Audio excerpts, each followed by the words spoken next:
Hello, everybody. It's me, Nate, aka Devil Dog, and I'm back with another game review. This time I'm reviewing Still Wakes the Deep.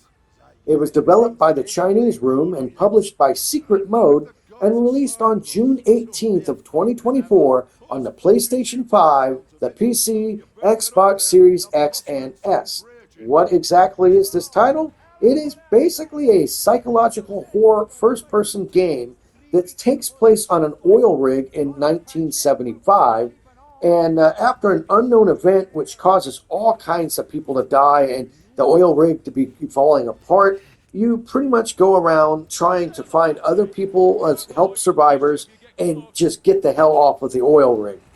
You can basically run, jump, climb, and use environmental puzzles as you go through.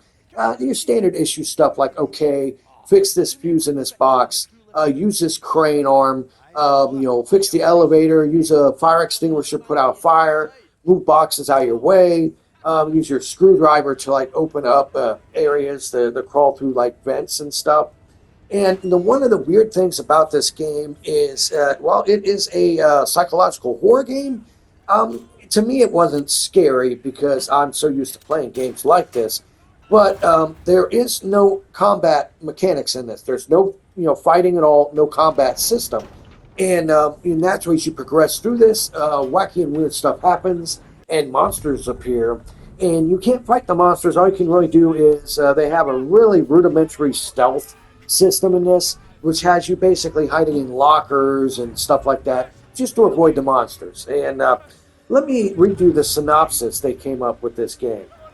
Still Wakes the Deep is a return to the first-person narrative horror genre from the Chinese Room, creators of critically acclaimed games such as Amnesia, A Machine for Pigs, Everybody's Gone to the Rapture, and Dear Esther.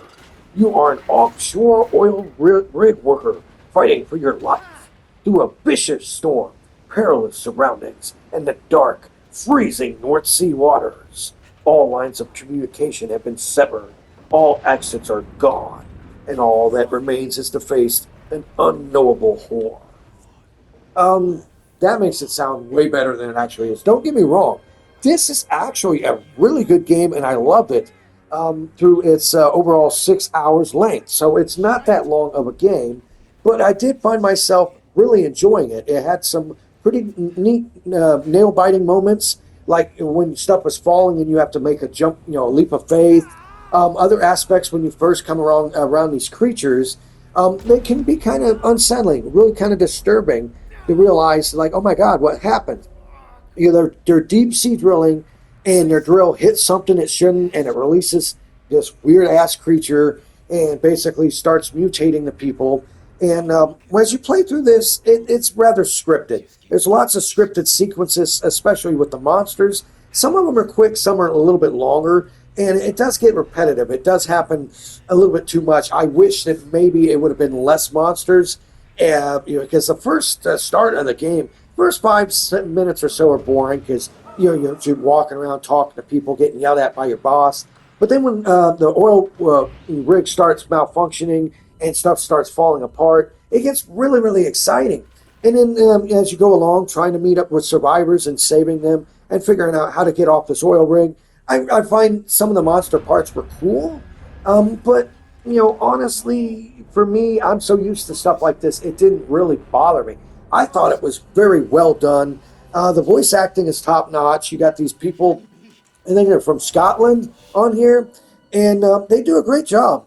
Like I said, the other thing I have to notice is, I didn't die that often. Most of the time I died because I accidentally hit the wrong damn button. Like you're supposed to run and jump and grab stuff, and I missed. And when you die, there's no death sequence. If the monster catches you, it just reloads your last checkpoint and you continue on. So if you're expecting, okay, let this monster get a hold of me and she'll rip my face off, it doesn't do that. It just has you die and then respawn back up. Now, honestly, playing through this game, it reminded me of two movies. I don't know if this is the idea where they got it from. First of all, it's naturally the classic John Carpenter film, The Thing. This creature that can take on the shape of other people, and not so much that they take on the shape in this game, but just the fact that they grow all these tendrils and they get all mutated and stuff, that part reminded me of the thing. But the overall plot of this game and the setup, other than instead of being on a ship, it's on an oil well, an oil rig, is it reminds me of the movie Harbinger Down. If you've never seen that movie, look it up because it has a really, really neat backstory of how it got made. I'm not going to talk into it on this. If you want to know about Harbinger Down, leave in the comments below, and maybe I'll do like a, I don't know, what happened and why Harbinger Down was created. Yeah, but yeah, just let me know in the comments below, and maybe I can discuss that with you. But honestly, for what this game is, it's roughly 6 hours long through your adventure playing through this guy who is basically running from monsters, squeezing through small corridors, going through air ducts, air vents, having to swim underwater. There's, like I said, there's a lot of parts in this that are actually kind of nerve-wracking and nail-biting. The monster parts, some of them are really, really cool. But I think they kind of overuse the monsters too much in this. And overall, for game length, like I said, 6 hours long, the game price is currently $35 for this game. So honestly, that's not that bad. I've played other games that are 6 hours long, and honestly, they charged a higher price. This, I think, is actually a reasonable price, especially for being a PS5 game. Yes, it's only 6 hours long, and there doesn't really seem to be any replayability. After you get through this the first time, you've pretty much seen just about everything.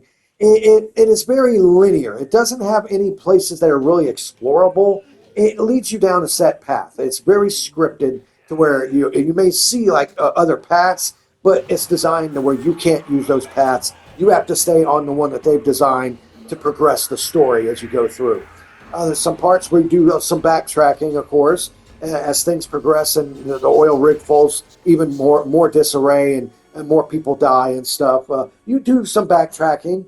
And I really don't have a problem with it because the flow of the game, they keep you moving around and doing different stuff, turning giant wheels to shut off water pressure, pulling out plugs to, try to get like a life raft to fall down. I mean, so they mix it up, but it naturally has rather simplistic mechanics to it. There's not any earth-shattering mechanics in this title. But it plays well. It plays well. The character controls very smoothly. Honestly, once you figure out the button presses, X is jump, and you trigger buttons to grab, and when you're like shimmying across something and you almost fall off, you hit the L1 trigger button to actually like help grab. So it's not really a majorly difficult game to figure out, honestly. But hands down, I personally liked it. I thought it was a really decent game for its price. The development team in the Chinese room do very well. It's very visually appealing. Honestly, I can recommend this game as long as you understand that there really are no jump scares in it. To me, it's not really super gory or scary. I mean, there's some part with gore, but not super gory. And honestly, it is only 6 hours long. But for the price of $35, I can say if you like a game like this, I would say pick up and play Still Wakes the Deep today. It's a decent game. Honestly, I don't really have much to nitpick on it. Please leave in the comments below if you agree or disagree with me on this review. If you feel that I've missed something or left something out, please give me a thumbs up with this video. Leave lots of comments. I'll answer each and every single one of them. And of course, here at Devil Dog Gaming, we always end our videos by saying, have fun, play hard, and remember people, the devil is in the details. Peace out until next time.